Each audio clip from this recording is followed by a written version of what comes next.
Shaitanir Rajim. Bismillahir Rahmanir Rahim. La ilaha illallah Muhammadur Rasulullah sallallahu alayhi wa sallam. I greet you, my brothers and sisters, with the noble and universal greeting of peace, the greeting that has been used by the prophets and messengers of our universal Creator, Almighty Allah. Assalamu alaikum wa rahmatullahi wa barakatuh. Shukr to Allah, we are alive, we are well, we here have sanity, mentality. We can gather today on this day of Jumu'ah and remember our Creator, because that's what the Quran says. In the day of Jumu'ah, when you hear the azan, the call to prayer, then come together, congregate and remember Allah together, And so that's what we're doing. And I'm just sharing with you over the last couple of months my own personal journey, actually more like an adventure into this path of security, which is what it means to be a believer. A believer is one who is secure. Mu'min means the secure. So my journey into greater and greater levels of security, from where I once was insecure and needy. I was insecure, needy, I was deep in a trance, controlled by the world, trying to control the world. And now I feel more secure than ever before. It's got nothing to do with what I have or I don't have in the world. My security has got nothing to do with anything created. My security has got to do with my Creator. By being aware and experiencing Allah consciousness, God consciousness. I am security oriented. I am a person who's living with a security orientation. When you speak to people, you ask them what do they want, they'll often from a state of neediness tell you, I want relief, safety and excitement. If I have more money, I will feel better. If I don't have more money, I won't feel better. If my children or a spouse perhaps does what I tell them to do, I'll feel better. If the world was the way I wanted it to be, I'll feel better. I'll feel better when somebody changes, when something changes, when something is different. I can't feel good until something is needed. Somebody is needed. Something is needed from me, by me, of the world, from others. This is the state of neediness that all of us are in until guidance comes to us, guiding us to become believers. Those who experience security, true security that has got nothing to do with the created. It's got everything to do with our Creator. So this has been my journey, that I've been experiencing greater and greater levels of security in this world. And I've been sharing it with you from where I came, how insecure I was, how needy I was, how desperate I was, how I thought, I couldn't live without a person, or it was a good idea to kill myself, from the depths of insecurity, controlled by substances, controlled by things, trying to control people, being abusive to me, my body, my life, other people, and so on and so forth, being with other abusive people and all that sort of thing. So I know where I'm coming from, insecurity, and I know where I am, more secure than I've ever been. I have Iman in my heart. The spiritual diseases have been attended to. See, we all have spiritual diseases. The Quran is a book of healing. It's a message of healing. It's truth, healing truth, that heals the diseases in the hearts of human beings. Get what I mean? And so I've accepted truth. I've become aware of truth and accepted truth, and I experience more and more expansion. You won't believe if I have to tell you what the true nature of reality is when you are one who has a believer consciousness or has a higher perspective in life. When you live from a higher perspective of awareness and experiencing fourth density, fifth dimensional, meaning peace consciousness. When you are into the awareness and experiencing that you are supported, sorted, supplied, that you have God who caused you, continues you, and takes care of you, takes care of everything for you, and that you're cared for and considered, championed and cherished. He's calling us back, He's cheering us on, And when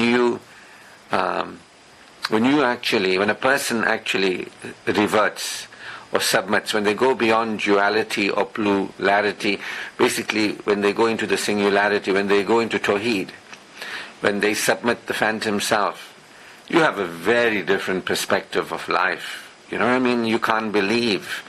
It's the way it really is. Because where we started off, where we thought from in the beginning, we felt existentially abandoned. We felt like, I'm alone. God forgot about me. Every time I asked God to help me, like, why didn't He help me? I asked God to do things for me, He's not doing things for me. Maybe He's punishing me. Maybe He is... This is all superstition, right? People believe there's no God because if there's a God, bad things won't happen. People believe there's no God because if there was a God, He would help people. People believe that if there was a God, things would get better. Why are things getting worse? And that's because a lower perspective. We all are in a lower perspective. Until you remember God, yours will be a depressed life. You understand? The Quran guides us to remember God, to draw closer to Him. And that's my number one priority, to remember God, drawing closer to Him. Verily, in the remembrance of Allah, the Quran tells us, our hearts experience assurance. So, the remembrance of Allah, my heart experiences assurance. When I remember Allah, when I become aware that I am the creation of God in the care of God, and who I am in relation to God, who God is to me, the truth of my existence. As I humble myself before God, I see things very differently, and I feel very different, and my life is very different. You get what I mean?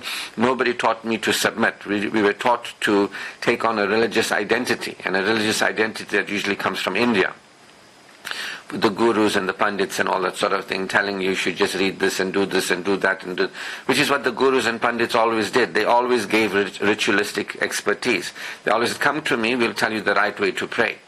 But the Quran, the Prophet wasn't a guru. The Prophet conveyed the message of the Quran, and he used the message for his benefit, and he showed others how they could use the message for their benefit. And the Quran guides us to claim refuge with our Creator, that our Creator is alone the one that actually is, and we are to have a relationship with our Creator, claiming the refuge with our Creator, claiming the protection from our own minds and our own hearts. You get what I mean? From our lower misperceptions and misperspectives too. You get what I mean? We don't know that everybody, until guidance comes to us, and until we're guided to submit, and taught that. That's what I do in the various classes that I do, is I share with people the exact methods that you can use, what awarenesses and insights you require to actually submit, and to go beyond the mind that is closed and the heart that is sealed. You know what I mean? Most people don't know that all people who are mother and father, while you are on this planet, all human beings have forgotten God. We are all to remember God. Those who have a religious identity, they also have to remember God. It's pointless just having beliefs about God or just doing things without being aware of God and experiencing security. Verily, in the remembrance of God, the actual remembrance of God, you can act like a believer, but that's not the same thing as being a believer. You get what I mean? Being a believer, you have expanded awareness, you have expanded experiencing, there's assurance in your heart, you connected to your heart, you cleared out the guilt, the shame, the fear, the diseased heart, the worry. You cleared out that low vibration state, there's no light, there's darkness. The Prophet was told, it is Allah who found him in the darkness and guided him into the light. Allah is our salvation. Allah is the one who guides us out of the darkness into the light. You get what I mean? Even the Prophet was guided out of the darkness into the light. The Prophet was guided to submit. You understand? The Prophet was guided to remember Allah. The Prophet was guided to purify his heart. The Prophet was guided to ask for forgiveness for himself and the believers. You understand? So, if the Prophet, Muhammad, peace be upon him, and all the other prophets, and all the people, including Ibrahim alayhi salam, Abraham, they had to submit. They were in a state of unconsciousness and living subconsciously. They were not God aware, they were insecure. And that's why they sought God. You understand? Abraham was looking for God, Ibrahim alayhi salam, because he obviously felt that existential abandonment. He felt that void. He felt that emptiness. So he's looking around. His parents are telling him these idols are gods and they can do things for us. And he's using his reason, he's recognizing now. This doesn't make sense, something's not right. And that's when he becomes aware. When you believe in Allah, He'll guide your heart. When you believe in Allah, when you're inclining to truth, this Quran says, be like Ibrahim alayhi salam. Inclining to truth. Be like Ibrahim, inclining to truth. You must be interested in speaking the truth to yourself, about Allah, about the world, rather than holding on to the ideas you have about Allah. People have ideas. When you're growing up, they told you about God and you had an idea of God. And they told you about yourself and human beings, and you have an idea about yourself and human beings. And you have an idea about life. You have an idea about religion. But you're not really aware of God. You're not really aware of yourself. You're not aware of where you are. You're not aware of how this world works, who you are, what's going on here. And that's because Satan whispers. The last 2 chapters, the Quran says before you read the Quran, it doesn't say start with Bismillah. It says start with A'udhu.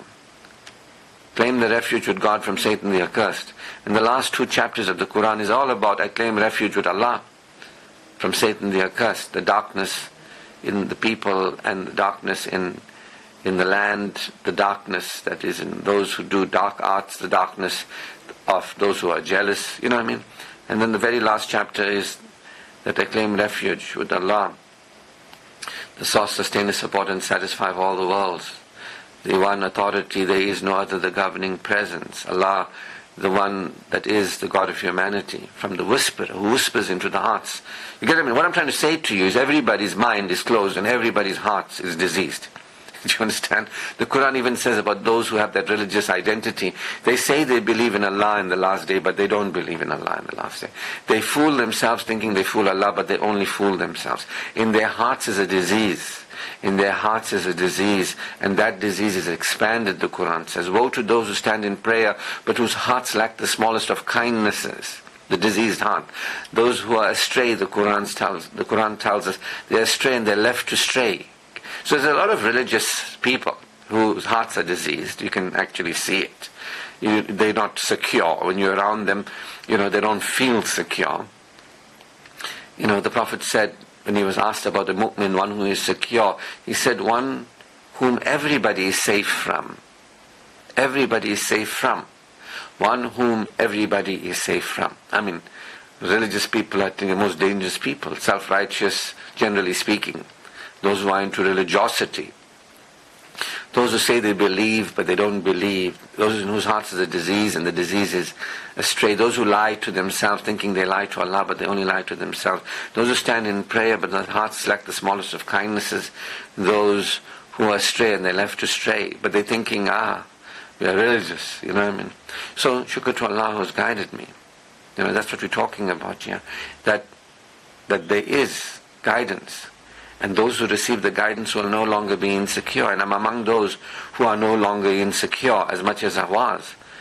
How I feel now, I have spiritual well-being, I'm in a state of ease, I'm in a state of being pleased, I'm in a state of being at peace at least a few times a day.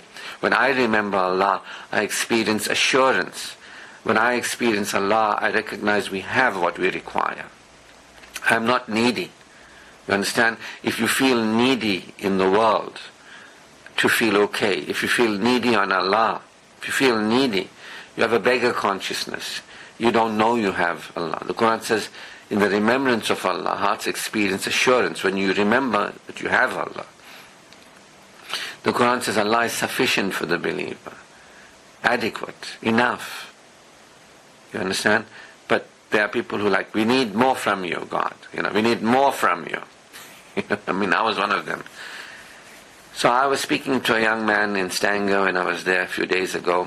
His name was Ibrahim as well. We're having a chat. He's about turned 30.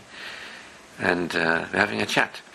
And he's telling me about his spiritual journey and all that. And he says to me, I don't know why I smoke cigarettes. And I don't know why I can't be consistent, with walking. And, I want to be more healthier, but I'm poisoning myself. I don't like what I'm doing. I try and stop it, but I can't stop it, he says to me. And I said to him, firstly, understand this. I was where you were. I smoked heavily, nicotine and other things too. I was what you would call a, addictive personality. And I'm coming from where you are, And I said to him, the things I'm about to share with you, I'm not sharing with you that you follow me.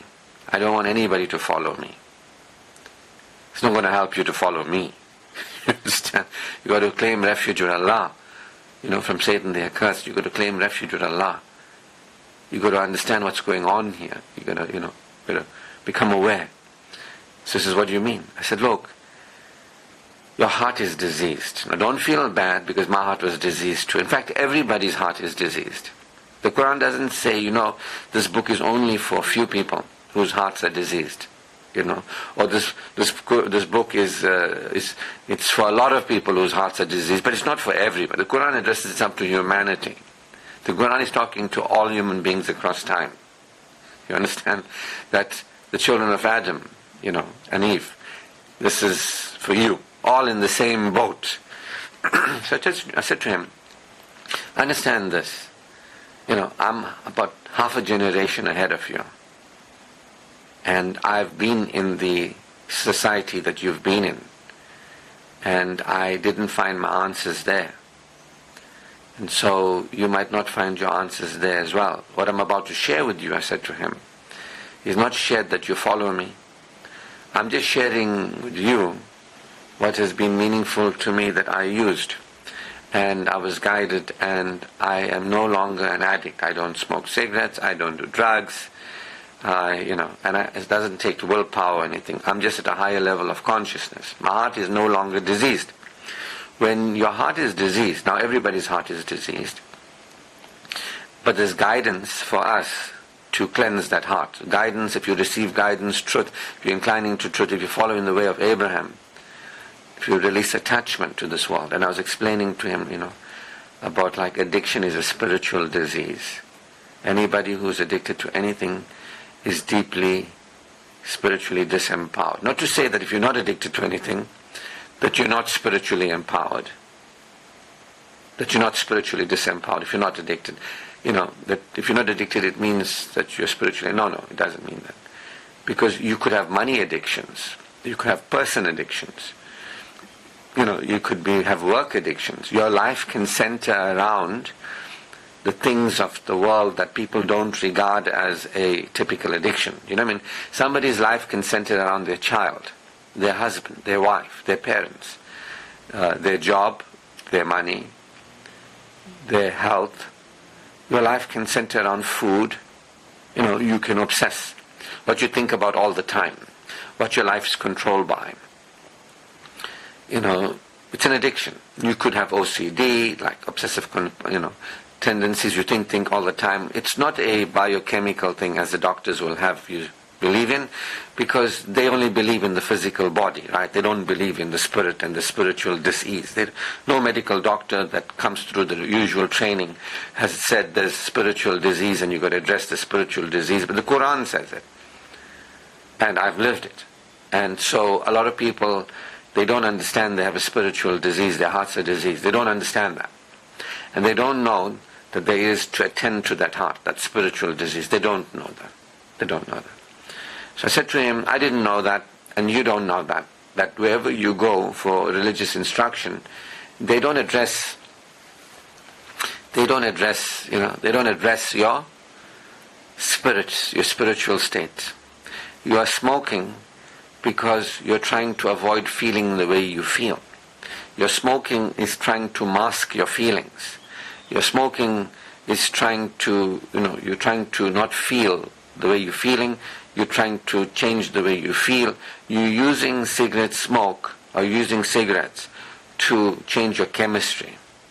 You abusing substances, That's because, something that you don't require. It's not like food, right? Like no child gets up or is born, says, give me a cigarette. You won't really see that anywhere. You understand? You won't really see that when a child is born. The child says, unless you get like fetal tobacco syndrome, where the mothers were smoking and the child can be born, body can be born in, with the effects of fetal alcohol syndrome or fetal tobacco syndrome, where they have low birth weight and the babies are like, compromised because of that addiction. You know what I mean? It hurts the baby. And sometimes babies can actually have like an addiction when they're born. But generally speaking, if the mother was healthy, no child born says, give me a puff, please, I need a puff now. You get what I mean? Generally speaking, nobody is born an addict. I'm not saying you won't have, like, maybe you develop addictive tendencies growing up and all that sort of thing. But I'm saying that if you don't have cigarettes, nobody dies who never had cigarettes and they don't have cigarettes. They don't die of lack of nicotine. There's no such thing. So when somebody is now living their life and they feel they can't do without something that your body didn't need and that didn't crave, that's a bit absurd, right? It's like, let's say when somebody is born, they don't need let's say a paper duck around them. And now when you're a grown-up, you have to have this paper duck around you, like this duck made out of paper. You have to have it. You can't stand without it. You know what I mean? It'll look funny. It's like, what's wrong with that picture? So we sort of choose to control our moods, and because we feel out of control. We feel not okay. See, nobody who feels okay will choose to, be needy. You can't feel okay and be needy at the same time. They're both mutually exclusive. You get what I mean? So we all created with needs, but we are not needy. You understand? Neediness is a state of mind. Neediness is poverty of mind. A poor person is needy. What makes a beggar compared to being broke is neediness. You can have very wealthy people who are broke, and most wealthy people have been broke in their life, many times, some of them. But they're not needy. They're not poor. They're not beggars. Beggars who are needy, got a spiritual illness, not right, have a perverted relationship with the world, is what I'm trying to tell you. So we're speaking about Ibrahim alayhi salam because Bakr Eid had just passed in this last few days.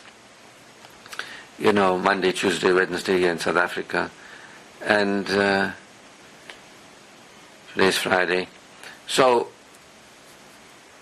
this thing of slaughtering your son is not slaughtering your son, it's like slaughtering your attachment to your son. Attachment, unhealthy attachment is what we're talking about here. Now somebody might say, I have unhealthy attachment to food, which is okay. I understand. I'm not saying it's okay, but I'm saying we can understand that because food is something the body requires. But if you have an unhealthy attachment to something the body doesn't require, that is really an issue. Spiritual disease, Not to say if you're overdoing it with food, you don't have a spiritual disease, but I'm just showing the extreme of cigarette smoking, drug taking and all that is an extreme neediness. It's an extreme feeling of not feeling okay.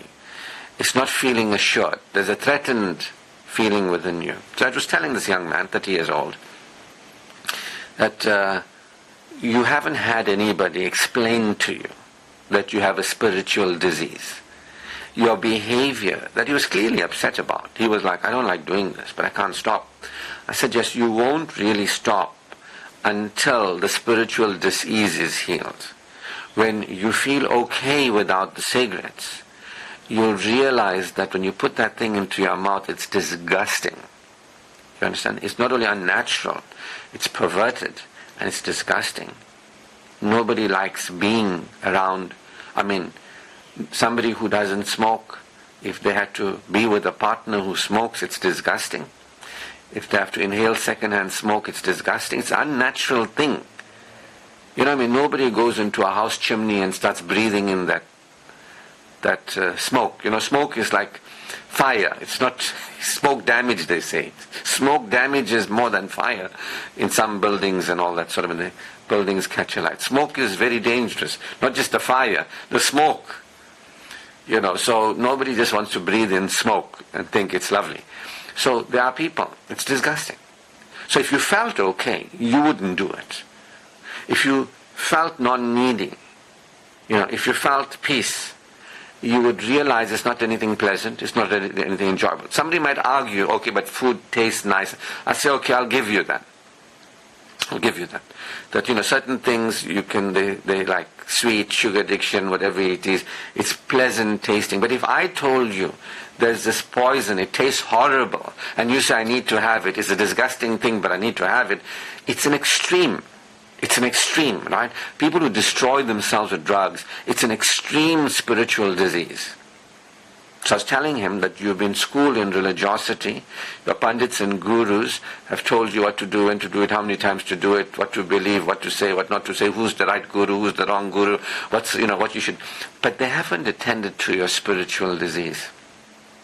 The Quran says that this is a book to heal the diseases in the heart. Right? Your gurus and pundits, they don't know. They themselves got these spiritual diseases. That's why they overeat. They don't know when to stop. They can't stop. They're abusing food, they're abusing people, they do behind closed doors, you can't see. Because in their hearts is a disease, and the disease is expanded. And they're astray, and they're left to stray. You can be as religious as you want to, and think you're doing something wonderful.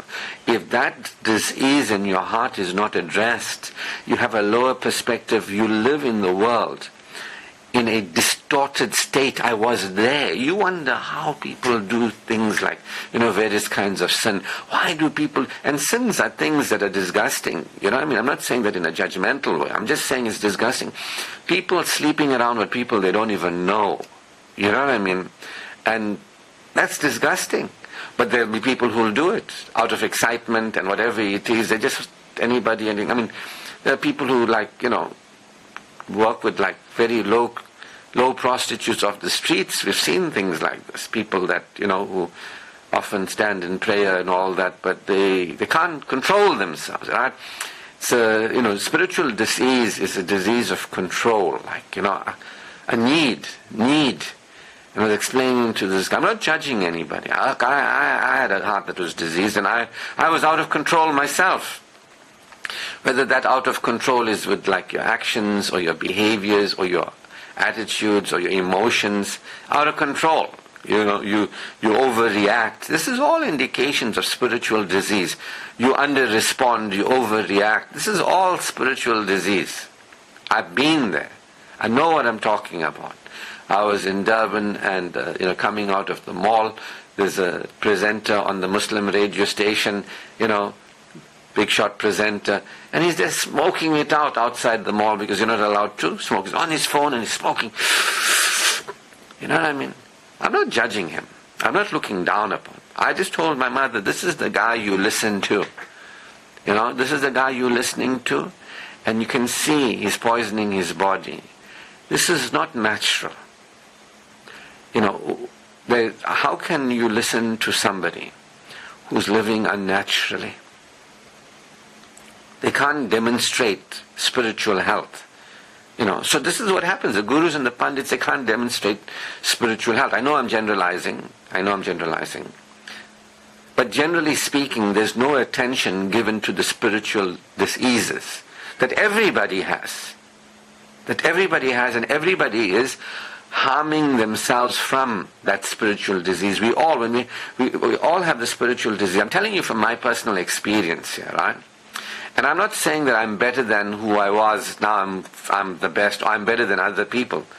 So my mother said to me, she said, but Ashraf, you always point out with other people. I said, no. I'm pointing out because I hear you listening to this guy on the radio. And, you take whatever he says, very seriously. But I want you to see who you're listening to. She said, but you point out a lot. I said, yeah, we live in a society that the spiritual diseases are not addressed. So I will tell you. Because there's nobody addressing their spiritual diseases as far as I can see in terms of, from a religious perspective. I don't see any group of people talking about what I'm talking about. I don't see the gurus and pundits saying the Quran is a healing of the diseases in the hearts. Let's see what diseases we have. Let's do the work that we came here to. Let's remember Allah. Let's experience that assurance in our heart. Let's draw closer to Allah, that you remember Allah abundantly, you'll progress, you'll prosper. Let's remember Allah. Let's draw closer in consciousness, Allah consciousness. Let's work on our security. Let's work on how we feel. We don't have to feel as believers threatened and vulnerable, insecure. We don't. As believers, we have Allah. We can experience being okay now. If you know Allah, you'll experience being okay now. And we can clear out the diseases of our hearts. I don't hear anybody talking about clearing. So I said to this young man, I said, if you went to your guru and your pandit, and you told them you're smoking, you can't seem to do, what you want to do. In fact, this is what we spoke about on Wednesday night at my Universal Bliss teaching of that a true believer is progress orientated. I'm progress orientated. I'm not here to poison my lungs. I used to do that and spend money, about 40 rand a pack. Every day I would have been spending. Work it out. 40 rand a pack to kill yourself. Work it out, for 10 days, it's 400 rand. And for 30 days in a month, it's 1200. I would spend 1200 rand a month. And that's where I was that time. And poison my body with 12. Does that sound like somebody who has amal? I'm not criticizing, I'm just telling you about me. Does that sound like a heart that is sound? Bring to Allah a purified heart. I'm here to bring to Allah a purified. Are the gurus and the pandits guiding you to recognize that your heart is impure and that there's a way to clear it? It begins with us admitting that we are in error. We have hearts that are diseased and looking for the behaviors that indicate the heart is impure. No, cigarette smoking is makruh. I said to this man, is cigarette smoking makruh? He says, no, this is out and out damaging myself. I said, look, you mean well. You can see what you're a sincere young man, I said to him. But the thing is, you don't have any support for addressing spiritual diseases. You don't have that kind of support. You don't have it. I didn't have it too. But I turned to Allah. A'udhu billah. I claim refuge with Allah. I claim refuge with Allah. Not with Maulana or Pandit and Guru or Hazrat. We're not even to claim refuge with the Nabi, with the Messenger. The Quran doesn't say claim refuge with the Messenger. No. Claim refuge with Allah. See, the revelation, what is it saying to us? Are we interested in understanding what this sacred text is saying to us? It doesn't come from the mind of a man. It's not coming from a man, it comes from God. What is it telling us about us and our being here? Most people will not reason. Most people will not understand. He says, I wish I were like you, so interested in the community. I said, forget the community. The only person I'm interested in, that I'm supposed to be interested in, that I'm accountable to and answerable about, is my own heart. I am here, I told him, not to help you. Not to help anybody. I'm here to help myself. I'm here to receive the message of the Quran, the guidance, and live that guidance. That's what I'm here for. I'm here to purify my heart. I'm here to remember Allah, draw closer to Allah, purify my heart. I'm here to receive Allah's good in this world and the world beyond. I'm not here to poison myself and continue poisoning myself and behaving badly and this and that. And I told him, I'm not interested in any. I said, I had this disease up until about a year ago. I said to him, Allah is cleaning my heart out even more. I thought I was responsible for other people. I thought I was scolding people and I was trying to get them to be different. I said, I had a delusion. But Allah guided me out of that delusion. That it's not between me and the people. It's between Allah and us. He'll show us. Other people have got nothing to do with my heart, and I got nothing to do with anybody else's heart. That includes parents and children. I'm here only for my heart. To remember Allah, to cleanse the heart, to purify it, to receive His good in this world and the world beyond. I'm here for Iman. The security with Allah, the spiritual joy with Allah. You see, when you are in a state of security, when your heart is well, you will not act perversely. You will not have a perverse relationship with this world. You will not be attached to work. You'll work, but you won't be attached to work. You won't be attached to money. You'll receive money, but you won't be attached. You won't think your work makes you okay. You won't think your money makes you okay. You won't think without work I'm not okay. Without money I'm not okay. Or you won't be attached to your partner or your husband or your wife who says, oh, because my husband or wife works, therefore I'm okay. Because my husband or wife has money, and therefore I'm okay. You see, we are all sick. You might not like hearing that. Understand? But it is true. It is true. You are sick. I am sick. I'm not as sick as I was. But there's still work for me to do. I mean, just 6 months to a year ago, I was trying to help the world, still trying to tell people, come on, do this for you now. I forget them. It's got nothing to do with me. I feel a peace. Before I carried stress and strain, my heart was diseased for other people. I felt responsible for other people. The Prophet ﷺ was told in the Quran, you are not a manager of people. You are a messenger. You just give them the message. But you are here to give the message. But he was guided to use the guidance. We guided you out of the darkness into the light. The Quran tells the message of Allah through the Quran to the Prophet. Ask for forgiveness for yourself. Ask for forgiveness for the believers. But for yourself first. You know what I mean? That don't worry about the people. You tell them they won't hear you. They're heedless. They're heedless. Most people are insistent on remaining the same.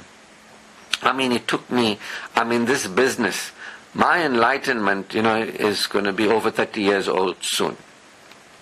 My being on this path is going to be over 30 years. It's taken me about 30 years to realize that people are insistent on remaining the same. I thought that if you give people the glad tidings, they'll rush towards it and they'll receive it. I thought that if you gave people the guidance that will liberate us to Allah's good in this world and the world beyond, they will rush to receive it. How wrong I was. I thought that we are here to make the world a better place. It's not about this world. You see, my arrogance, what I thought, my ideas of the world, and what the world is. The Quran says the world was created so that people may be able to see where they are, distinguish people between those who incline to truth and those who remain in falsehood. This world is not, a lot of us think this world is the destination. Like, a lot of us are here planning for this world and living for this world. It's all about our house in this world and our car for this world. But the Quran tells us that the hereafter is our final abode. You are passing through this world. Don't get attached. Take your portion in this world. Receive your portion. Live happily. Live satisfied. Live naturally. If you have iman and have a good conduct, you have amal, then you can have an honorable, if you live as a believer, an outstanding human being, as an honorable conduct, you will have your good in this world, a life tayyibun. You will live with your needs, desires satisfied and fulfilled. You can have what you want in this world that is pleasing and enjoyable in a natural way without having unnatural relationships. So you can have money without making money your God. You can work without making God your ibadat. Making money your God or work your ibadat.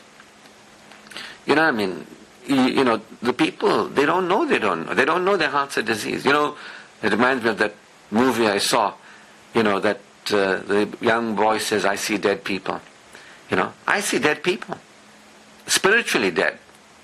I was one of them. Spiritual zombies. There are a lot of us. Living like this world is the only world, turning our back against guidance. Soon we will see. The Quran says, wait and you will see. The people won't hear. And so what I've come to realize, my own arrogance was like, but we're here to help everybody. We're here to, make everybody else feel better. The world must become a better place. We're not here for this world. The world is exactly as it should be. We are here to remember Allah. Well, I am here to remember Allah.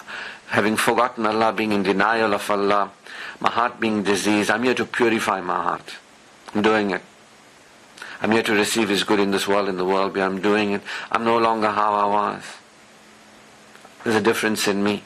There's spiritual growth, personal transformation, existential expansion.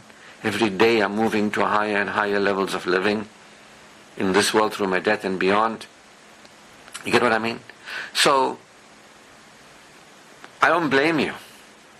Where would you have heard something like this? Not the guru, the pandit. That's what you'd expect. You'd expect those who say, but we are representing Islam, you'd expect them to tell us the message of the Quran, but they don't. You have to go to the Quran. And I told him about you coming from India.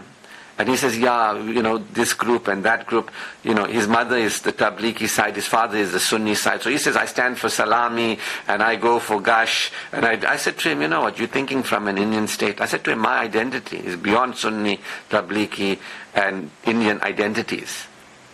I'm a believer. All I am is a creation of God, and I recognize God.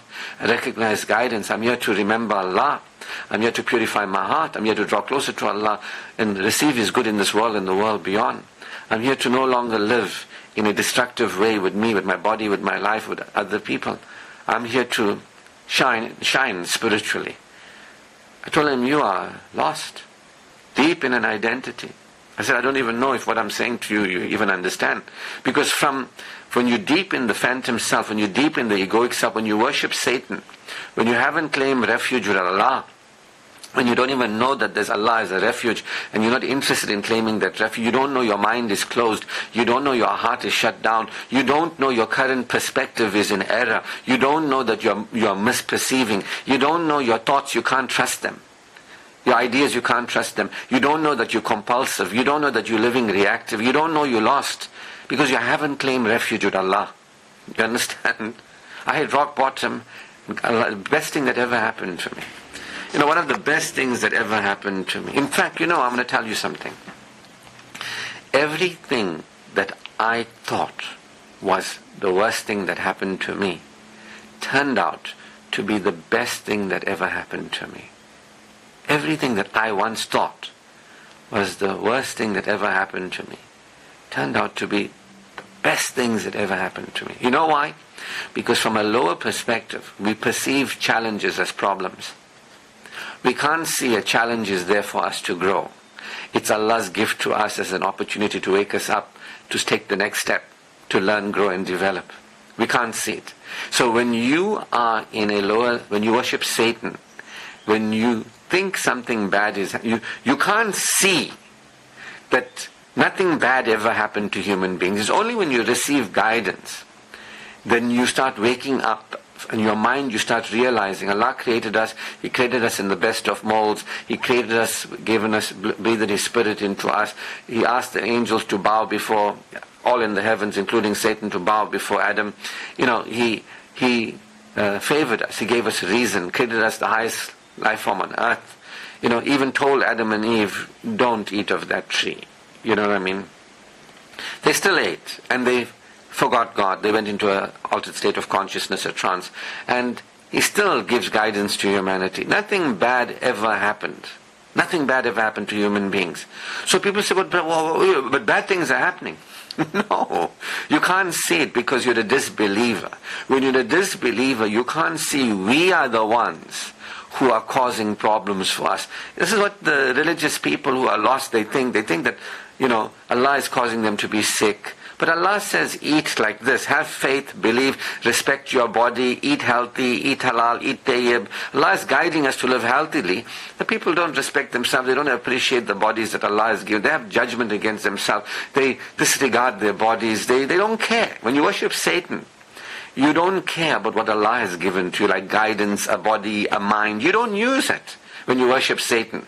That's how it is. When you are in a fallen state, when you've forgotten Allah, I want the money, the job, the man, the woman, I want this person to look after me, I want to look after the people, nobody must look after me, I must look after myself. You are like deep in God denial, Allah denial, you understand? So people don't know. You see, and you can't even talk to these people. They're so deep in this lower perspective that they really believe that Allah has abandoned us, He's not listening to us, He's withholding from us, He's doing bad things to us, and we need Him. We are depending upon the one who is sufficient for us. We'll never need Him. You understand? Meaning we'll never be needy on Him, because He has given us everything we require, we already have. If you don't have something, it's not that you need it. you can want it. I mean, I didn't know these things. These things are not written in a book. No guru told me this. This is Allah's guidance into my heart through intuition. Allah guides your heart, meaning through intuition. When you take one step towards Allah, He takes 10 towards you. It doesn't say take one step towards your guru, then Allah will take 10 steps towards you. You get what I mean? So, what I'm saying to us, I'm just talking about what I've shared with us last week, that we are here for a reason. It's not to set up camp in this world, like you're here for this world to live and die and prepare for your, just for your living and dying in this world. You're here for the world beyond. And a lot of people are giving so much focus on this world, and they don't even consider the world beyond. That's why they say they believe in Allah in the last day of accountability, but they don't. They don't believe in Allah, they don't believe in accountability, they don't know that there's the hereafter. Most people are not interested in that. Their focus is on more money, more money, more money, more money. With money I'm okay, without money I'm not okay. If I've got somebody who's got money, it's okay. Money, money, shirk. Shirk. They don't know Allah and Allah's giving to us. They don't know Allah's sufficiency for us. They're not believers. They have beliefs about being believers. They have ideas that they are believers, but they're not believers. In the heart is a disease. I was one of them. Get what I mean? So I'm talking to this young man and I'm saying to him, you've got a spiritual disease. The problem is, nobody has diagnosed it. It's undiagnosed. You're not feeling okay. If you felt okay, if you experienced peace in your heart, if you knew Allah, if you remembered Allah, if you did actually remember Allah, your heart would be assured. From assurance, you have a natural relationship with this world. You won't have a perverted relationship with anything or anybody. I can tell you from personal experience. You're in a state of allowance. When you are in a state of okayness, peace, and you experience ease and being pleased, when you recognize that Allah is sufficient for you, when you have that relationship with Allah, when you have quality time with Allah,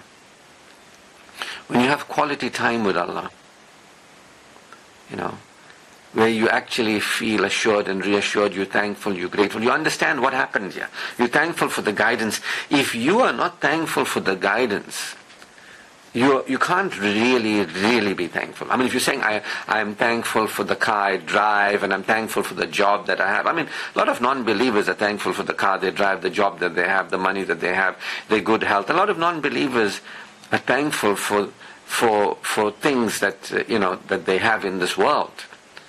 But guidance is for this world and the hereafter. You understand? Until you are aware of guidance and what the guidance is actually about and the value of the guidance, you're not a believer. You're not a believer. You can be thankful for everything else. Oh, I don't have to suffer. Oh, I got a nice jacket. Oh, I'm so grateful. Be grateful for everything. But I'm just saying that only real believers are grateful for the guidance, the Quran, the Prophet, Islam, guiding individuals, couples, societies, humanity, the guidance for humanity. Humanity is disintegrating. People left to their own devices are just going downhill. We're going to witness a steady progression of most people going downhill. Few of us will be moving up and up. And we will see the world go collapse. Because human beings left to their own mind, they don't admit that our hearts are diseased, we are carrying spiritual impurity. They don't want to admit it. If you don't admit it, you won't do anything about it. You'll be controlled by it. Get what I mean? So this is why we say, A'udhu billahi minash shaitan. Allah has given us guidance that we have to claim refuge with Him. Not with the Guru and the Pandit, not with Ashraf, not with yourself, not with your mind. Because every human being's mind is closed, is forgotten Allah, and heart is diseased. When guidance came to people, they opened their mind and they began to admit their diseased heart and address the diseased heart, so that they could remember Allah and experience assurance. That is peace consciousness. That is spiritual well-being. Peace consciousness, spiritual well-being, what we call spiritual joy, right here, right now, has got nothing to do with you or anybody or anything in the created world. Spiritual joy now has got nothing to do with smoking a cigarette. You don't need to smoke a cigarette to have spiritual joy. You understand? You don't need to earn money to have spiritual joy. You don't need a man to respect you, a woman to respect you. You don't need your children to obey you to have spiritual joy. Because spiritual joy has got nothing to do with this world. When people are not interested in their spiritual well-being, their spiritual joy, which basically means in the remembrance of Allah, heart's experience, assurance, they will look for happiness in this world. You're not going to find happiness in this world. It's a long story. Those who are in a lower level of consciousness, I can't even begin to tell you what I know, because you won't believe it, because you live in a mind that is diseased. You can't see Allah, you can't see His mercy, you can't see His guidance, you can't see where you are, you can't see what's going on. You're in hell, you're in the darkness. This is why I'm so grateful for guidance. If it wasn't for guidance, I would have remained unaware, unenlightened. I would have remained superstitious. I would remain in falsehood. At best, I would have a religious personality. What good is that, being a hypocrite? What good is that? I wouldn't know Allah, I wouldn't know where I am, I wouldn't have remembered Allah, I wouldn't have felt assured. The more you admit that my heart is diseased because I have forgotten Allah, I am in denial of Allah, that it is only through the remembrance of Allah that hearts experience assurance, that spiritual well-being, that from that spiritual well-being I will no longer have a perverted relationship with the created world, because I wouldn't be looking to the created world to feel okay. That young man doing cigarettes or whatever it is, he's looking to a cigarette. I need that cigarette to feel good. This is an indication. People get attached to this world, perversely attached to this world, because they need the world. They're needy. They need to control. They try and force the world to be the way they want it to be. They're judgmental. They get very reactive. The more reactive you are, the less spiritually empowered you are. The more spiritually empowered you are, the more responsive you are. Get what I mean? The Quran says, peace, practice patience. Practice patience. Allah is with those who are patient, meaning you can allow what is to be, you can allow it to continue to be, you can feel secure and assured and reassured with Allah, you can feel okay while something is displeasing, dissatisfying or even uncomfortable. As a believer, you can handle the temporary discomfort, the temporary dissatisfaction, the temporary, it's not going your way. You can handle it. As a believer, we feel assured with Allah, we feel reassured with Allah. You see? But no, people are not prepared to admit it. This is the thing. And you know what? I don't care about other people and their situation. I'm prepared to look around and see the zombies and watch the spiritually dead remain spiritually dead and have the suffering and the diseases and the depressed life. I'm just grateful. I'm not one of them anymore. I was among them. These hypocrites, I was with them. I lived like them. Shukr to Allah, I recognized I required guidance. I humbled myself. I knew that I couldn't trust my mind. It was closed. My ideas in my mind, my perceptions are in error. I can't trust what I think. And my heart was diseased. I can't trust my heart. It's guiding me astray, misguiding me, Satan, through my diseased heart and closed mind. I had to claim refuge with Allah. I said, thank you Allah for telling me there's a refuge for me, that I require one, and thank you that you are my refuge. I will humble myself and not hold on to my mind and its perspectives and its perceptions and my heart and its states, low states, vibrational states. I won't. I'm going to hold on to that. I know I'm diseased. I know I'm sick spiritually. But I will claim refuge with you. There's the gap between identification with your mind and your emotional body and your behaviors, your non-believing identity. Because all of us, before guidance has come to us, we deeply identified with some human identity. We either identified with some kind of ego way. You've got to look at what that is in you, so that you can submit it. What do you think you are before being a believer? Because first we are believers. Then we can be the son and the father and the mother or the daughter or the sibling. First is we are believers. See? But we might think, I'm a smoker. What do I do every day? I smoke cigarettes, so I'm a smoker. What you do every day determines is coming from your identity. So you want to look, you go to work every day, you're a worker. Now somebody says, what about you, Ashraf? No, I am a believer, and I make a contribution and I receive money. I do work. But I'm not a worker. You get what I mean? There are people whose identity is a worker, addicted to work. I'm a believer. I am claiming the refuge with Allah. I'm looking at my mind and its misperceptions. I'm willing to see where I'm lying to myself, what ideas I have. I'm willing to release it that create me to feel bad. I'm willing to look at what threatened vulnerability I have, what fear and worry I have, where Satan has whispered to me, and go beyond it. I'm prepared to have Allah purify my mind, cleanse my mind, purify my heart, clear my mind, that I may see, that I may be aware. So I'm on the path of greater awareness of truth, experiencing security, Iman, the guidance of Allah. I'm interested in the guidance. You see, most people are like, but we don't need the guidance because we got a good job. But everything is fine.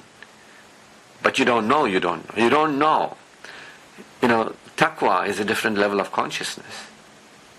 I never knew what taqwa was until I experienced it. I now know how the world works. Allah has shown me. He guides whom He pleases. And whom He guides, none can lead astray. And if Allah doesn't guide you, none can guide you. You know what I mean? No guru is going to help you if Allah doesn't help you. You know what I mean? So I'm just making the point that, the more we can begin to admit that we are spiritually ill, and look for the signs of spiritual illness, what we control by, what we try to control, where we have an identity. Start looking for it without guilt, shame and unworthiness. Don't say, no, I'm scared to admit I'm doing wrong. No. What we're doing wrong is we're not admitting that we have a spiritual disease and there is work to be done. That we are to remember Allah, experience assurance that the heart is the effect of not remembering Allah. The diseased heart is because we're continuing to deny Allah. You get what I mean? Well, if it helps you, it helps you. It doesn't help you, it's got nothing to do with me anyway. I'm just sharing my journey with you. The Quran says keep reminding the believers, because reminding benefits the believers. If you want to use this information for whatever reason you want to use it, I don't want you to follow me. I don't want to lead you. I'm leading myself forward through the guidance of Allah. I'm taking accountability for the state of my heart. I'm taking responsibility. I'm committed to every day submitting. That's why I'm a submitter. Before I was a smoker, now I'm a submitter. Because every day, first thing I do when I get up in the morning is I submit. I choose to receive the glad tidings. I choose to feel good. I recognize there's every reason to feel good. Even though my heart is diseased, God is compassionate and merciful. Thank you, God, for showing me the guidance. Otherwise I could have been lost like other people in the darkness. They don't even know they're in the darkness, going deeper and deeper in this world through the death and beyond, downward spirals. I'm not there. But Allah has showed me. I'm very grateful. What I can see, that's why I'm happy. It's not because of the money and the job, not because of my health. All that is improved too. I'm happy because of my spiritual sanity. My spiritual sanity. The peace consciousness, the progress consciousness, the prosperity consciousness, my spiritual power, my personal power, my experiential power. I'm aware of Allah's caring for me, that I can't give me and nobody can give me, and I celebrate that every day. I'm aware that Allah has given me the ability to care for me, and I'm using that ability to care for me. And Allah has given me the ability to give caring to others and receive caring from others. I spend quality time with Allah, and I spend quality time with me, my body and my life. And I open to spending quality time with the right people as I become the right person for the right people. Shukr to Allah. All praise, glory and thanks is due to Allah Almighty. His choicest blessings upon our beloved Prophet Muhammad sallallahu alayhi wa sallam. Assalamu alaikum wa rahmatullahi wa barakatuh. Shukr to Allah. Guided me to the path of human excellence. Strengthens me along this path.